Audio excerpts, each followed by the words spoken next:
ಅಶೋಕ್ ಅವರು ಹೇಳಿಕೆ ಕೊಟ್ಟಿದ್ದಾರೆ, ಏನಾದರೂ ಮಾಡಿ ವೋಟ್ ಹಾಕಿ ಅಂದ್ರೆ ಕೆಜೆಹಳ್ಳಿ ಡಿಜಿಹಳ್ಳಿ ಅವರಿಗೆ ವೋಟ್ ಹಾಕಿ ಅಂತ ಈ ರೀತಿ ಹೇಳಿಕೆ ಕೊಡ್ತಾರೆ ಕಾಂಗ್ರೆಸ್ನವರು ಅಂತ. ಏನಾದರೂ ಮಾಡಿ ವೋಟ್ ಹಾಕಿ ಅಂತ ಕೆಜೆಹಳ್ಳಿ ಏನಾದರೂ ಮಾಡಿ ವೋಟ್ ಹಾಕಿ ಅಂದ್ರೆ ಈ ಪವಿತ್ರ ರಾತ್ರಿ ಎಚ್ಚರವಾಗಿದ್ದು ಸ್ವಲ್ಪ ಅರಿವನ್ನ ಕಾಪಾಡಿಕೊಂಡರೆ ಇದು ನಿಮ್ಮ ಜೀವನದಲ್ಲಿ ಮಹತ್ತರ ಒಳಿತನ್ನು ತರುತ್ತೆ. ಆದಿಯೋಗಿಯ ಅನುಗ್ರಹದಲ್ಲಿ ಶಕ್ತಿಯುತಗೊಳಿಸಿದ ರುದ್ರಾಕ್ಷವನ್ನು ಉಚಿತವಾಗಿ ಮನೆಗೆ ತಲುಪಿಸಲಾಗುವುದು. SMS ಮೂಲಕ ನೋಂದಣಿಗಾಗಿ 8300 ಮಿಸ್ ಕಾಲ್ ನೀಡಿ.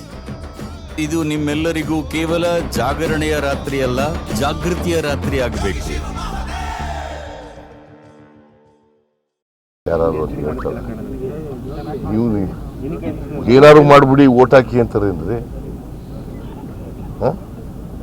ಆ ವೋಟ್ ನಿಮ್ಗೆ ಸರಿಯಾಗಿ ವೋಟ್ ಕೊಡಿ ಅಂತ ಕೇಳಿರ್ಬೋದು. ಏನಾರು ಮಾಡಿ ವೋಟ್ ಹಾಕ್ಬಿಡಿ ಅಂತಾರ ನಾವಂಗೆ ಕೇಳ. ಏನಾರು ಮಾಡಿ ವೋಟ್ ಹಾಕ್ಬಿಡಿ ಅಂತಾರ ನಾವಂಗೆ ಕೇಳ. ಏನಾರು ಮಾಡಿ ವೋಟ್ ಹಾಕ್ಬಿಡಿ ಅಂತಾರ ನಾವಂಗೆ ಕೇಳ.